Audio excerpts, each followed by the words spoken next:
merupakan salah satu bentuk pengabdian perguruan tinggi kepada masyarakat.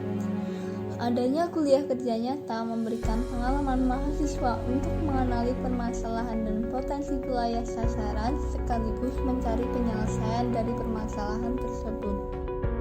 Saya, Nurul Dewi Anggraini, mahasiswi Fakultas Kesehatan Masyarakat Universitas Diponegoro dengan NIM 250001118120025. Sejak adanya pandemi COVID-19, kegiatan kuliah kerja nyata Universitas Diponegoro dilakukan secara individu di wilayah domisili mahasiswa.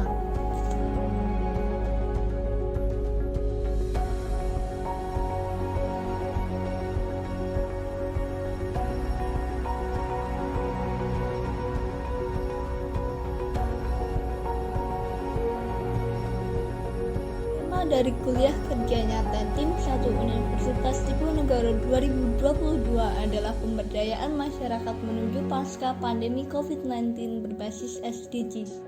Lokasi kuliah kerja nyata berada di RT 8 RW 2 Desa Selakatan, Kecamatan Sukorejo, Kabupaten Kendal.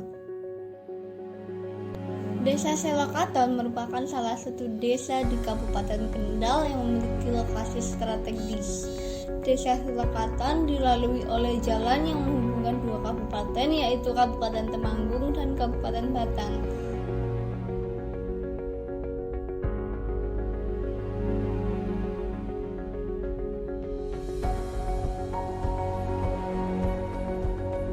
Lokasinya yang berada di daerah dataran tinggi membuat Desa Selakatan menjadi salah satu desa agraris di Kecamatan Sukorejo.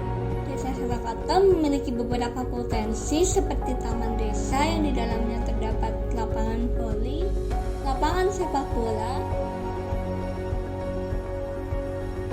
satu gedung olahraga yang dapat difungsikan sebagai gedung serbaguna,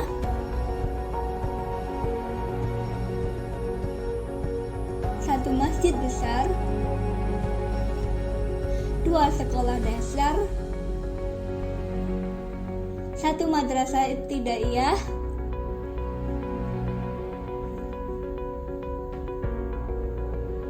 dua taman kanak-kanak,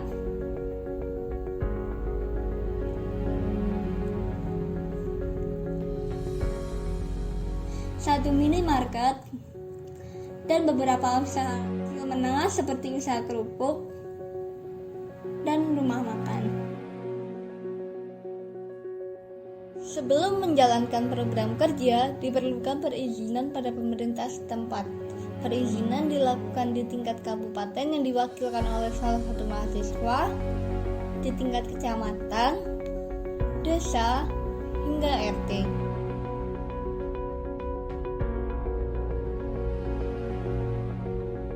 Selain itu juga dilakukan di sektor yang berkaitan dengan program kerja yang akan dilaksanakan seperti puskesmas dan TK. Program kerja pertama yang dijalankan adalah tosabuga atau tanaman obat, sayur, dan buah keluarga. Banyaknya rumah warga RT 8 yang memiliki halaman kosong yang kurang dimaksimalkan pemanfaatannya menjadi latar belakang utama dibentuknya program ini. Dengan adanya program ini dimaksudkan agar masyarakat lebih menyadari beragam manfaat yang diperoleh dari penanaman tosabuga seperti penghijauan serta menunjang kesehatan dan gizi keluarga. Media tanam yang digunakan berupa tanah yang dicampur dengan pupuk kandang dan kapur alam yang dibuat oleh mahasiswa. Selanjutnya dilakukan pembagian bibit dan penanaman bersama secara door to door.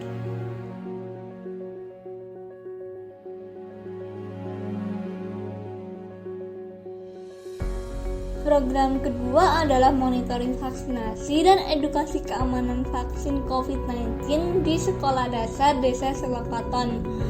Dimulainya pembelajaran tatap muka 100% pada semester 2 tahun ajaran 2021-2022 memungkinkan adanya kontak fisik dan peningkatan angka kasus COVID-19. Program percepatan vaksinasi COVID-19 dimaksudkan untuk menurunkan risiko paparan COVID-19 pada anak usia 6 hingga 12 tahun. Beberapa orang tua siswa melarang anaknya untuk divaksin menjadi salah satu hambatan vaksinasi. Mahasiswa KKN memberikan edukasi keamanan vaksin dengan penyerahan dan penempelan poster keamanan vaksin. Dengan adanya edukasi ini, diharapkan bahwa kekhawatiran orang tua siswa mengenai vaksin dapat terjawab dan anaknya diizinkan untuk memperoleh vaksin. Program ketiga adalah edukasi konsumsi buah dan sayur pada anak prasekolah. Kurangnya konsumsi buah dan sayur di Indonesia menjadi alasan ide program ini. Kebiasaan merupakan perilaku berulang pada manusia yang dibentuk sedari kecil. Ketika anak sudah memiliki kebiasaan mengkonsumsi buah dan sayur, kebiasaan tersebut akan berlanjut hingga dewasa. Program dilakukan di era Permadi Satika Silokaton.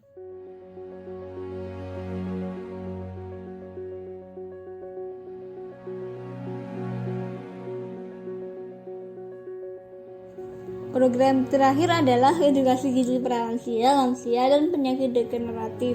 Lansia merupakan kelompok risiko tinggi penyakit degeneratif yang dapat meningkatkan mobilitas dan mortalitas serta menurunkan produktivitasnya. Kegemaran orang mengkonsumsi makanan tinggi kalori, gula, garam, lemak, dan makanan berpengawet dapat meningkatkan risiko penyakit degeneratif. Program ini bertujuan untuk memberikan pengetahuan bagi masyarakat mengenai gejala dan bahaya penyakit degeneratif seperti hipertensi dan asam urat, serta edukasi mengenai makanan yang dianjurkan dan dibatasi. Yuk kita simak pendapat masyarakat mengenai KKN Undip di Desa Silokaton.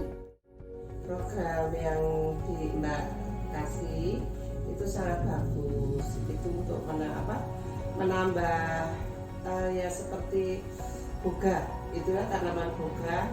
Kalau saya memerlukan itu seperti jahe, kencur, kan bisa untuk membantu kebutuhan dapur. Dan misalkan ada masuk angin, enggak, untuk pertolongan pertama lah seperti jahe kan ya bisa diparut untuk buat bedak dalam tubuh, bisa membantu pertolongan pertama.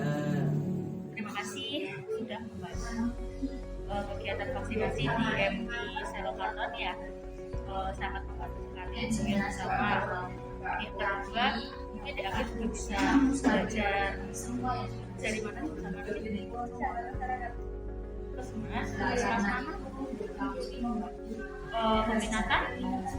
peminatan tadi ya, berarti kan ada sangkut pautnya juga tentang vaksinasi kan, jadi tahu kegiatan vaksin itu seperti apa. Dari mulai pertama tadi mau membantu di screening ya. Setelah screening kan setelah itu divaksin kan masuk ke data kan, ini dosis kedua ya, jadi kan lumayan sekolah. Terima kasih sudah membantu. Sangat bagus, dan insya Allahnya nanti itu diberikan ke anak dengan mereka seminggu sekali untuk bakal makan dari sini diberikan nantinya. Dan terima kasih sekali dari Amir yang sudah KKN dan berjumpa RAC ini memberikan sumber buah ke anak, dan alhamdulillah anaknya sangat antusias dan kabarnya sangat bagus.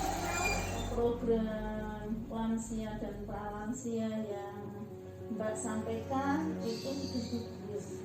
Jadi bisa memberikan informasi kepada kami, terutama juga ibu-ibu RT 8, pralansia dan lansia, untuk lebih baik dalam makan ataupun juga menghindari dan membatasi makanan yang kita makan ketika kita ada gejala asam urat.